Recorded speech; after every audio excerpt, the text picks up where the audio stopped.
Ozymandias by Shelley. I met a traveler from an antique land who said, "Two vast and trunkless legs of stone stand in the desert. Near them, on the sand, half sunk, a shattered visage lies, whose frown and wrinkled lip and sneer of cold command tell that its sculptor well those passions read, which yet survive, stamped on these lifeless things, the hand that mocked them and the heart that fed."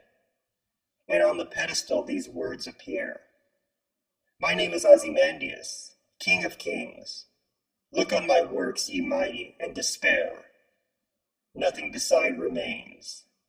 Round the decay of that colossal wreck, boundless and bare, the lone and level sands stretch far away. On a stupendous leg of granite, discovered standing by itself in the deserts of Egypt, with the inscription inserted below, by Horace Smith.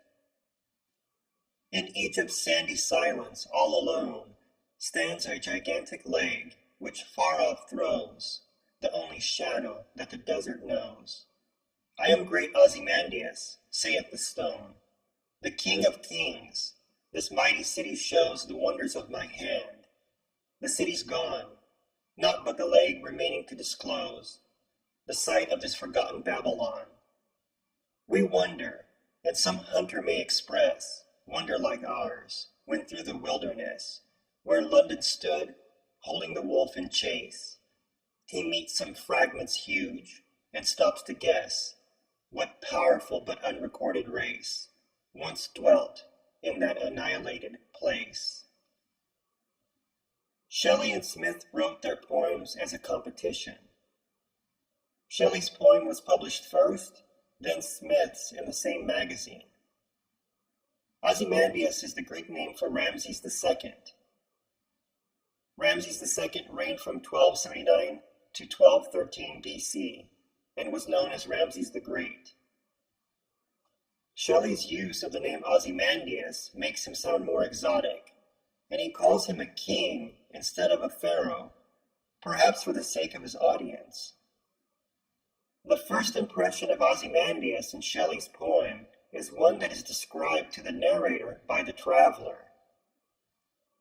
Shelley describes a desolate and solitary place where a great kingdom once stood.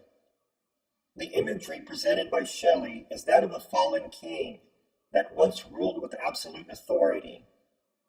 The crumbled statue represents a cruel ruler's dream of power and its lasting place alongside eternity, which has been reduced to a traveler's curiosity and further emphasized in the ironic words on the pedestal.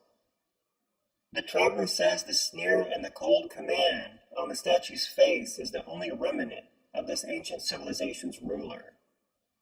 Shelley ends his poem with a sense of how nature is eternal, which he portrays in the vastness of the desert's sands. The theme in Shelley's poem seems to be that nothing lasts forever. Even the most powerful have to fade and decay. And with time, their greatness and power too will be forgotten. Smith's poem takes a different perspective, starting with an image of a gigantic leg, perhaps suggesting that the imagery Shelley presents in his poem does not have a leg to stand on. Smith's poem is the more playful one, subtly referencing Shelley toward the end of it, especially when he describes the hunter, which speaks partially to Shelley and some future hunter portrayed as coming across, in Shelley's case, a bauble or trinket, such as that of ancient Egypt or of Ramses II in a local shop, and in the future hunter's case, that of the actual ruins of London, and is then left to wonder what people inhabited that ancient land. Both poems briefly share the same setting, which was inspired by the actual transportation of Ramses II's statue to Europe and the temple of Ramses II's ruins located on the west bank of the Nile. While Shelley maintains the narrator's perspective, Smith changes from describing the statue to a narrative that explains how imagination is the only thing left when wondering about ancient civilizations. Both poets use imagery to represent how the ruins, which once portrayed power and demanded respect, are now rendered a curiosity.